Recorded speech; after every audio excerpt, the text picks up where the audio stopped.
تو میں نے سوچا کہ علماء کرام کے اوپر سیاست فرض ہو چکی ہے اور ہر پاکستانی کے اوپر فرض ہو چکا ہے کہ وہ مذہبی جماعت کو سپورٹ کریں. خدا کی قسم ہے اس کو علم بھی نہیں تھا. اس کو یہ علم تھا کہ تحریک لبیک کو اسٹیبلشمنٹ لے کے گئی ہے، لیکن اس کو یہ علم نہیں تھا، یعنی کہ اس کو یہ معلوم ہی نہیں ہے کہ سلمان تاثیر نے کیا کہا تھا، ممتاز حسین قادری شہید نے کیا کیا تھا، کہ یہ کہاں سے جھگڑا شروع ہوا، کس وجہ سے شروع ہوا. آسیہ ملونہ کا کیس تھا، اصل بنیادی وجہ بنی تھی. کسی کا بھی اس کو علم نہیں تھا، لیکن یہ علم تھا کہ اسٹیبلشمنٹ تحریک لبیک کو آگے لے کے آ رہی ہے. بسم اللہ الرحمن الرحیم. السلام علیکم ناظرین. ناظرین تین چیزوں کے اوپر بات کرنی ہے. ایک تو کل عدالتی فیصلہ آیا جو پی ٹی آئی کے خلاف، اس کے اوپر بات کرنی ہے کیونکہ اس نے آسیہ ملونہ کی یاد تازہ کر دی، تحریک لبیک کے زخموں کو کھرید کے رکھ دیا، تازہ کر دیا اس فیصلے نے، حالانکہ وہ فیصلہ پی ٹی آئی کے خلاف ہے. اس کے اوپر بات کریں گے. پہلے تو لوگ کہتے تھے کہ بھائی علماء اکرام کا سیاست میں کیا کام ہے. مذہبی لوگ کہتے تھے کہ جی علماء اکرام کو سیاست میں آنا چاہیے. آج میں کہتا ہوں کہ علماء اکرام کے اوپر سیاست فرض ہو چکی ہے اور ہر پاکستانی شہری کے اوپر اگر وہ کلمہ گو ہے تو اس کے اوپر فرض ہو چکا ہے کہ وہ علماء اکرام کا ساتھ دے. میں آپ لوگوں کو اس کے اوپر لازمی یہ سننا، میں یہ ایسا کیوں کہہ رہا ہوں. تیسرے نمبر پہ کل رات کو حافظ سعد رضوی صاحب نے میاں والی پروگرام بہت اچھا، یعنی اس نے پروگرام کیا، بہت زبردست تقریر کی، لیکن اس نے میاں والی کی جو قربانی ہے اس کے اوپر اس نے ناز کیا ہے. ان تین چیزوں کے اوپر ناظرین بات کرنی ہے. سب سے پہلے بات کرتے ہیں عدالتی فیصلے کے اوپر. کل سپریم کورٹ سے فیصلہ آیا جو عمران خان کے انتخابی نشان بلہ ہے پی ٹی آئی کا، اس کا وہ کئی بار یعنی کہ پشاور ہائی کورٹ کہتا ہے کہ ہونا چاہیے اور الیکشن کمیشن کہتا ہے نہیں ہونا چاہیے، برکہ وہ فیصلہ پی ٹی آئی کے خلاف ہو گیا. اب پی ٹی آئی کو بلے کا نشان نہیں ملے گا، کوئی آدمی پی ٹی آئی کے نام پہ الیکشن نہیں لڑ سکتا ہے. اس فیصلے نے آسیہ ملونہ کی یاد تازہ کر دی اور جو سچے عاشقان رسول ہیں، تحریک لبیک والے لوگ ہیں، ان کے زخموں کو تازہ کر دیا. سوشل میڈیا میں جاؤ تو پوری پرانی وہی آسیہ ملونہ کے وقت کی عمران خان کی تقریریں سامنے آ رہی ہیں. اب عدالتی فیصلے کے اوپر جو پی ٹی آئی کا کارکن ہے، خدا رہا یہ ویڈیو دیکھنا، اللہ تعالیٰ آپ کو ہدایت دے اور آگے بھی جانا کہ جو میں کہتا ہوں نا علماء اکرام کے اوپر سیاست فرض ہو چکی ہے، وہ بھی پی ٹی آئی والے کے ساتھ ایک بات ہوئی ہے. تو عدالت کے اوپر تنقید کرنے سے پہلے اپنے لیڈر کے لیے، جب آپ عمران خان جو لیڈر ہے جس کو آپ مرشد مانتے ہیں، جس کو آپ پتہ نہیں کس درجے پہ پہنچا دیا ہے، اس کا ایک عدالتوں کے متعلق ایک بیان ہے. اس بیان کو غور سے سننا، پھر جا کے عدالتوں کے اوپر تنقید کرنا. تو جب آسیہ ملونہ کو رہا کیا گیا تھا، علماء کرام نے احتجاج کیا تھا، تو اس ٹائم عمران خان نے قوم سے خطاب کیا تھا اور قوم سے خطاب کے دوران اس نے عدالتی فیصلے کو کون سا فیصلہ قرار دے دیا تھا. سب سے پہلے یہ ویڈیو دیکھو، پھر آگے بات کرتے ہیں. کہ ایک سپریم کورٹ کا فیصلہ آیا اور اس فیصلے کا جو ایک چھوٹے سے طبقے نے رد عمل دیا، اس فیصلے کے اوپر جس طرح کی زبان استعمال کی، میں مجبور ہوں آج آپ سے بات چیت کرنے کے لیے. دیکھیں، پہلے ایک چیز سمجھ آئیں کہ پاکستان وہ ملک ہے جو دنیا کی تاریخ کا واحد ملک ہے جو مدینہ کی ریاست کے بعد اسلام کے نام پہ بنا ہے. اسلام کے نام پہ بننے کا مطلب یہ ہے کہ پاکستان کا کوئی قانون قرآن اور سنہ کے خلاف نہیں جا سکتا. تو جو ججز نے فیصلہ دیا ہے وہ آئین کے مطابق دیا، اور پاکستان کا آئین قرآن اور سنہ کے تابع ہے. اب جس طرح کی زبان استعمال کی گئی ہے، ناظرین آپ لوگوں نے سنا ہے کہ عمران خان کہتا ہے کہ جب اس ٹائم تحریک لبیک بلکہ پاکستان کے جتنے بھی مذہبی طبقہ ہے سب نے احتجاج کیا تھا، تو عدالت کے خلاف ثاقب نثار کا ایک فیصلہ تھا، آسیہ ملونہ کو اس نے باعزت بری کیا تھا. تو عدالتوں کے خلاف احتجاج ہو رہا تھا، تو عمران خان نے آدھے گھنٹے کے اندر اندر آ کے قوم سے خطاب کیا تھا، اور خطاب کے دوران اس نے کہا تھا کہ پاکستان اسلام کے نام پہ بنا ہے اور پاکستان کا جو قانون ہے وہ اسلام کے تابع ہے اور پاکستان کا قانون قرآن اور سنہ کے بغیر نہیں جا سکتا.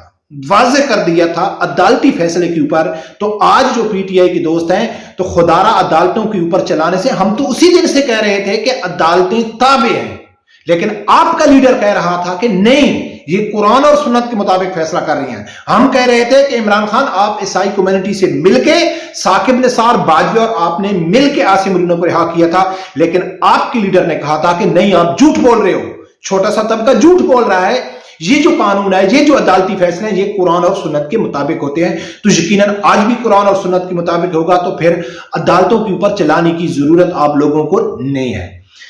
ناظرین، دوسرے نمبر پہ بات کرتے ہیں کہ علماء اکرام کے اوپر سیاست کیوں فرض ہو چکی ہے. پھر اس کے بعد سعد رضوی صاحب کی جو تقریر تھی میاں والی میں، خطاب بہت اچھا خطاب تھا، اس کے اوپر بات کریں گے.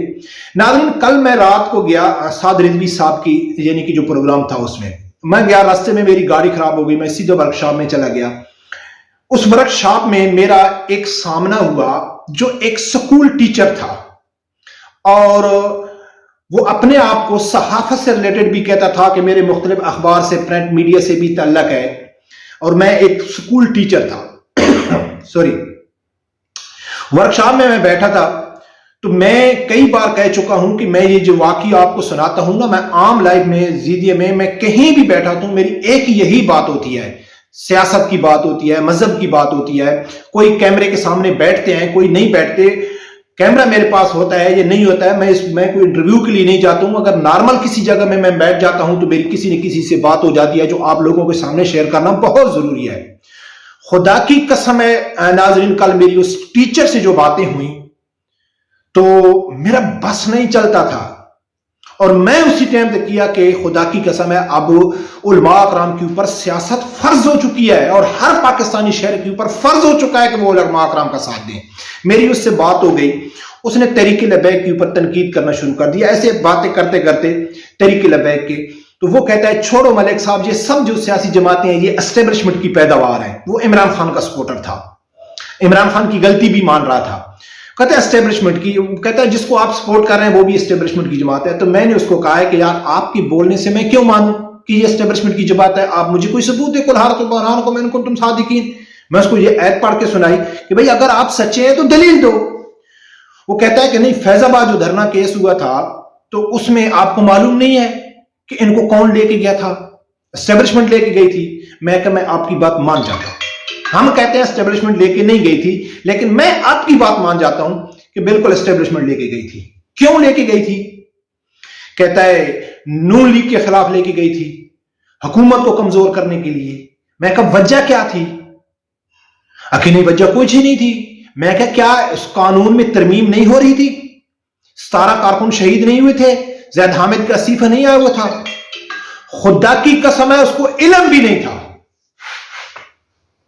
اس کو یہ علم تھا کہ تحریک لبیک کو اسٹیبلشمنٹ لے کے گئی ہے، لیکن اس کو یہ علم نہیں تھا. اس ٹائم وقت کا وزیر اعظم خود ارشد شریف کے ساتھ بیٹھ کے کہتا ہے کہ بیسیکلی تحریک لبیک کے آنے کی جو وجہ تھی وہ ترمیم تھی قانون میں، جو ہم نے واپس لے لی تھی اور تینوں جماعتوں نے مل کے کی تھی. لیکن وہ کہتا ہے نہیں، کچھ بھی نہیں ہوا تھا. یہ ٹیچر ہمارے بچوں کو پڑھا رہے ہیں، یہ ہمارے بچوں کی تربیت کر رہے ہیں، یہ ہمارے بچوں کو شعور دے رہے ہیں، جس کو معلوم ہی نہیں ہے ختم میں ہوتا. پھر اسی چیز کے میں اوپر جب تھوڑا اس کے ساتھ سیریس ہوا، وہ کہتا ہے نہیں آپ غلط مثال دے رہے ہیں قانون ترمیم کی، یہ تو ممتاز قادری، یعنی کہ اس کو یہ معلوم ہی نہیں ہے کہ سلمان تاثیر نے کیا کہا تھا، ممتاز حسین قادری شہید نے کیا کیا تھا، کہ یہ کہاں سے جھگڑا شروع ہوا، کس وجہ سے شروع ہوا. عاصم ملونہ کا کیس تھا، اصل بنیادی وجہ بنی تھی. کسی کا بھی اس کو علم نہیں تھا، لیکن یہ علم تھا کہ اسٹیبلشمنٹ تحریک لبیک کو آگے لے کے آ رہی ہے. بہت لمبی میری اس کے ساتھ تفصیل ہوئی ہے. خدا کی قسم ہے دنیا کی جو جہلیت تھی اس کے اندر کوٹ کوٹ کے بھری ہوئی تھی، وہ اپنے بچوں کو تعلیم دے رہا تھا. چلو ٹھیک ہے ناظرین، میں اس کی یہ بات سنی تو میں نے سوچا کہ علماء اکرام کے اوپر سیاست فرض ہو چکی ہے، اور ہر پاکستانی کے اوپر فرض ہو چکا ہے کہ وہ مذہبی جماعت کو سپورٹ کرے. کسی چیز کا اس کو علم نہیں تھا. پر کب ناظرین کیا کریں ایسے لوگوں کے اوپر، خدا کی قسم ہے جب ان سے بات ہوتی ہے بہت زیادہ تکلیف ہوتی ہے. ناظرین بات کرتے ہیں وہی، جب میں تو بزی ہو گیا، پھر ہم چلے گئے سعد رضوی صاحب کے خطاب میں. تو میں یہ سمجھتا ہوں کہ میری لائف تو میں کئی تقریریں سنی ہیں سعد رضوی صاحب کی، میں یہ سمجھتا ہوں کہ سب سے بہترین جو تقریر تھی حافظ سعد رضوی صاحب کی وہ میاں والی میں تھی. بہت ساری اس نے باتیں کی, کھل کے باتیں کی, یعنی کہ اور سب سے بہترین جو مجھے اس مجمع میں لگی کہ بالکل ٹھنڈی ہے, رات کو 2 بجے کا 1 بجے کا ٹائم ہو گیا, 12 بجے کا ٹائم ہو گیا, لوگ شام کے ٹائم انتظار کر رہے ہیں, پورا حال بھرا ہوا ہے. پہلے شخص سے لے کے آخری سعد رضوی صاحب تک کوئی آدمی اپنی سیٹ سے ہلا نہیں تو جلسوں میں آ کر آپ دیکھتے ہیں لوگ آتے جاتے, اپنا جو ہی لیڈر تقریر شروع کرتا ہے تو لوگ چلے جاتے ہیں موج, کیونکہ تحریک لبیک کے لوگ موج مستی کے لیے نہیں آتے. تو ناظرین تقریر تو ویسے پوری سعد رضوی صاحب نے بہت اچھی کی, لیکن جو مجھے سب سے زیادہ اچھی لگی جو سعد رضوی صاحب نے بات کی اور اس کو کرنی چاہیے تھی, اور یہ میں سمجھتا ہوں کہ سعد رضوی صاحب کو سیاست آ رہی ہے, ماشاءاللہ وہ کافی ایکسپرٹ ہو گئے ہیں. تو اس نے میاں والی سرزمین کے اوپر کھڑے ہو کے اس نے کہا ہے کہ میاں والی کا جو اصل وارث ہے وہ عبدالستار خان نیازی ہے. عبدالستار خان نیازی کی قربانیاں, اس کی شجاعت, اس کی بہادری, اس کے فیصلے سب اس نے گنوا کے سنا دیے کہ یہ ہوتا ہے مرد مجاہد. تو یقیناً جب آپ کے ضلع میں کسی دوسرے ضلع کا آدمی آ کے آپ کے ضلع کے لیڈر کی تعریف کر رہا ہو تو آدمی کا سینہ ایسے چوڑا ہو جاتا ہے. ہم تو ویسے بھی سپورٹ کرنے والے تھے, لیکن جب اس نے عبدالستار خان نیازی کا نام لیا تو دلی سے یار واقعہ میاں والی کا نام روشن کیا ہے تو عبدالستار خان نیازی نے کیا ہے. شرم سے ڈوب مرنا چاہیے جو میاں والی کا نام لے کے وہ عمران خان کا نام لیتے ہیں. عمران خان نے ہمیشہ میاں والی کی کو ذلت کا سامنا کرنا ہے, چاہے وہ آسیہ ملونہ کا کیس ہو, چاہے وہ ختم نبوت کے قانون میں ترمیم ہو. بلکہ میں یہ کہوں گا کہ اگر جو بھی لوگ بیٹھے ہیں 50+ یا 40+ والے, تو عمران خان جب کرکٹ کھیلتا تھا تو وہ اپنے آپ کو میاں والی کا کہتا بھی نہیں تھا. وہ کہتا ہے میرے تعلق بھی نہیں ہے میاں والی سے. جب اس نے سیاست میں قدم رکھا تو وہ میاں والی میں آ گیا, جی میں میاں والی کا ہوں, میں میاں والی کا ہوں. اور ہمارے میاں والی کے لوگ بھی پاگل ہو گئے کہ جی میاں والی کا ہے بس ٹھیک ہے, جیسا بھی ہے ہماری سرزمین کا ہے, چاہے ہماری عزت ضائع بھی کر رہا ہے پھر بھی کوئی فرق نہیں پڑتا ہے. تو ناظرین اصل اس ویڈیو کا جو میرا مقصد تھا, خدا کی قسم ہے اس ٹائم علماء اکرام کے اوپر سیاست فرض ہو چکی ہے, ہر کارکن کے اوپر فرض ہو چکا ہے کہ وہ مذہبی طبقے کا ساتھ دے. نہیں تو پاکستان میں یہ نہیں کہتا ہوں کہ یہ لوگ قادیانی ہیں یا یہودی ایجنٹ ہیں, ان کو معلوم ہی نہیں ہے. اسی لیے تو کہتے ہیں نا علماء اکرام کو سیاست سے دور رہنا چاہیے, کیونکہ علماء اکرام سیاست میں آئیں گے تو شعور آ جائے گا, معلوم پڑ جائے گا کیا ہو رہا ہے. برکر ناظرین اللہ تعالیٰ سے یہی دعا ہے, سعد رضوی صاحب نے بھی کل کیا کہ بھئی کوشش تو ہم کو کرنی پڑے گی, محنت تو کرنی پڑے گی, محنت کے بغیر تو پھل نہیں ملتا ہے. تو انشاءاللہ وہ وقت دور نہیں کہ جب پاکستان میں تحریک لبیک کی حکومت ہوگی اور نظام مصطفیٰ صلی اللہ علیہ وآلہ وسلم کے تحت سب فیصلے ہوں گے, وہی قانون ہوگا. رب پروردگار سے یہی دعا ہے اللہ تعالیٰ میرے سمجھ ہر آدمی کو حق ساتھ سننے کی اور اس کے ساتھ کھڑے ہونے کی توفیق عطا فرمائے. اللہ